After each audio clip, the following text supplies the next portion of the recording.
Salut, c'est Guillaume. Je vous propose de découvrir un extrait du prochain épisode de Course épique. Course épique, c'est chaque semaine un invité, une course, une histoire hors du commun. Je vous donne rendez-vous tous les mercredis pour découvrir un nouvel épisode et vivre une grande et belle histoire de course. Mais avant ça, place à un extrait de notre prochain épisode. J'avais aucune notion de distance, dénivelé, je savais pas trop ce que ça voulait dire. En plus, j'étais au Vietnam, donc là, le trail à l'époque c'était vraiment très peu développé. Maintenant, c'est devenu un des pays d'Asie du Sud-Est où il y a le plus de pratiquants, mais à l'époque, on était vraiment au tout début. Et donc, je courais tout seul, je courais autour du lac d'Hanoï qui est tout plat, et je savais pas trop quoi faire. Donc, j'ai commencé à me renseigner, j'ai entendu parler de Kilian Jornet. J'ai vu dans un magazine que pour une première course comme ça, un premier défi, c'était bien de lancer aussi un projet autour de ça pour se donner motivation. Donc j'ai rencontré une ONG qui s'appelait School on the Boat, qui n'existe plus malheureusement. Je leur ai proposé de faire une collecte de fonds. Ça nous a permis de récolter des fonds pour envoyer des enfants donc dans la ville où avait lieu la course. Ça a été aussi une source de motivation parce que je m'entraînais vraiment tout seul et j'avais aucune connaissance. Donc je suis arrivé là-bas, je regardais les gens, j'essayais d'observer, d'apprendre. Mais donc ouais, et puis en plus il y avait l'aspect chaleur, l'aspect climat, donc qui est vraiment différent de chez nous. Donc je me suis entraîné tout l'été dans le nord du Vietnam où il fait extrêmement chaud, hein. On atteint des fois des températures qui vont au-delà de 45 degrés avec l'humidité, etc. Donc ouais, non, c'était pas facile, mais finalement Et ça le s'est bien terrain, passé. il est globalement comment ? Alors le terrain sur Il la est très différent de ce qu'on peut connaître ici, hormis les conditions, effectivement, l'humidité qui est très perturbante, la chaleur écrasante. Sur le terrain à proprement parler, est-ce qu'il y a des grosses différences avec ce qu'on peut connaître nous ? Sur cette course-là, donc c'était à Sapa au Vietnam, donc c'est dans le nord du Vietnam, dans les montagnes. C'est pas hyper technique, donc en fait on se balade entre les rizières. C'est pas la course la plus difficile en termes de technicité, ça reste des sentiers plutôt pratiqués. Il y a un petit peu de route aussi, mais par contre c'est incroyable parce qu'on est en altitude, on est à 1100, entre 1500 et 2000.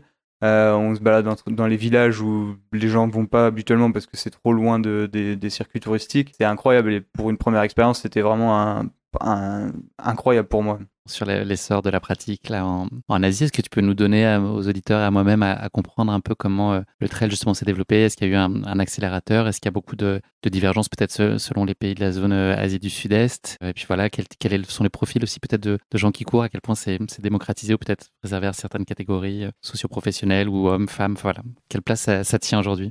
Le trail en Asie, ça a explosé en fait ces 5-6 dernières années. On va dire 2-3 ans avant le Covid, ça a vraiment explosé. Les pays majeurs en Asie du Sud-Est, ça va être la Thaïlande, la Malaisie, le Vietnam, Singapour, Hong Kong. Hong Kong, c'est vraiment le Chamonix ou le Annecy de l'Asie parce que en fait, c'est une ville qui est entourée de montagnes et donc on a accès aux montagnes directement. Au niveau des pratiquants, en fait, c'est réservé à des gens qui ont quand même les moyens parce que ça nécessite quand même beaucoup de déplacements. Au Vietnam, toutes les courses, il y a de plus en plus de courses, mais à chaque fois, c'est des gros événements. Il faut prendre l'avion ou... Enfin voilà, ça nécessite quand même des déplacements assez conséquents, plus le matériel, plus le temps libre en fait, parce que les gens qui travaillent dans la rue, les gens qui travaillent dans l'agriculture, en fait, ils n'ont pas de cette notion de loisir. Donc c'est réservé vraiment à une classe moyenne ou classe élevée, donc les gens des villes. C'est aussi pour ça que le niveau il est assez faible parce que c'est pas les gens qui habitent en montagne qui pratiquent. Et en fait, on a un exemple au Vietnam d'une coureuse qui faisait partie de mon équipe l'année dernière, qui a terminé 4e à la CCC l'année dernière. Donc elle s'appelle Ho Ha. Et en fait, elle, c'est une des rares coureuses qui habite en montagne. Et elle est, elle a un niveau international maintenant. Elle a fait 4e à la CCC. Elle a gagné toutes les courses. Maintenant, elle gagne contre les hommes. Elle a gagné toutes les courses en Asie. Les seules courses où elle n'a pas gagné, c'est Sierzinal et la CCC.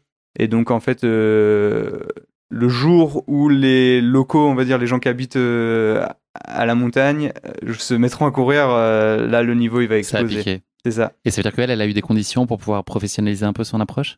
Ouais, en fait, elle est sponsorisée, donc elle a un partenaire qui s'appelle Mude. C'est une marque vietnamienne qui fait des équipements de sport, les sports du triathlon plus le trail.